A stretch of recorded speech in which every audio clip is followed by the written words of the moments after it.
In this picture, this is an 11 foot by 11 foot above and below ground goldfish pond. It was made by Terry Emard. Now I will show you how I built mine. This will be a step-by-step how I'm building my pond. It will look just like Terry's, but my pond will be approximately 10 by 8 foot. Are you ready to get started? Here I have built 4 walls. All walls are 1 foot high. 2 of the walls are 10 foot long and 2 of the walls are 8 foot long. Now it comes the time that I need to put them together and make a frame. Well, the first corner is put together and this is what the inside will look like. Okay, here we are again at the very first corner. This is the outside view, and I decided to use a 2x4 to help keep the ground level, or the corner level I should say, to keep everything nice and flush. The frame is built and now it's time to select a location. I think this will do as I have a path around the pond and it's not too near the house. I have decided where I want to put my pond. The next step is to get the grass up. The grass has been all removed. Note the grass removal extends a few inches past the walls. This will help in pre-leveling now and later on. It will also help in the final process of adding the outside boards to complete the project. Note, I was very lucky in my location. As for the ground level down, I had 2 feet of pure sand. It was put there to level the backyard from the previous owner. Now it's mine. The sand will save on the cost of building this pond later. I've just about dug to the depth I wanted and decided I needed an underwater plant shelf. This will give me a place to put plants as well as have a shallow area for the fish to swim in. Later on I decided against this and didn't add it. Remember, the water will come almost to the top of the walls in this picture. Now comes the time to add the inside walls. I decided to use treated 1x6s.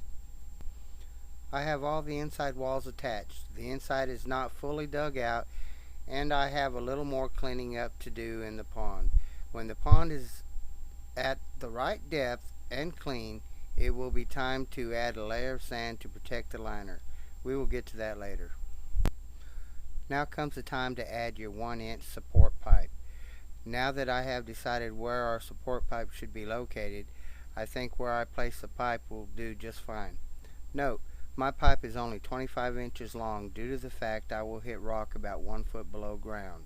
If it is all possible for you and your pond, by all means make it longer.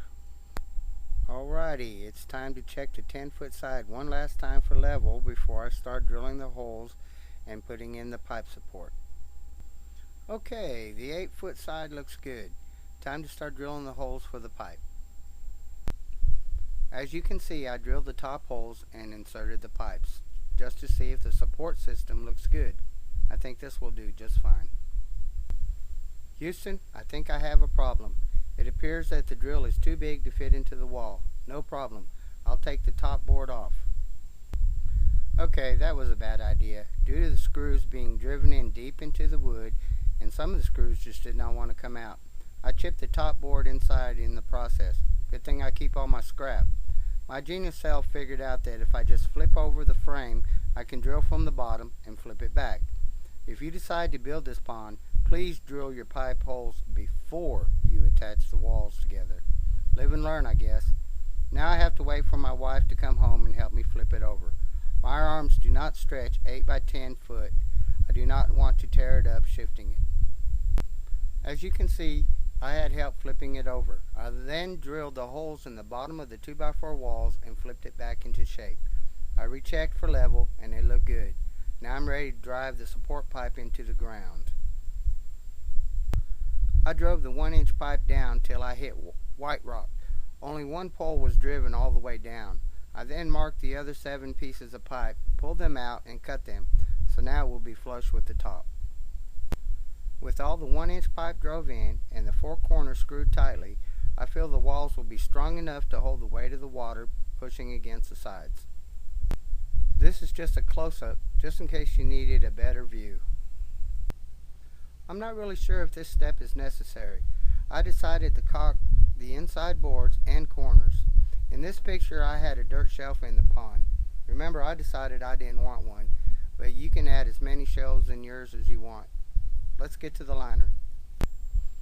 This is a 45 mil black liner, though in this picture it does look blue, but it's really black.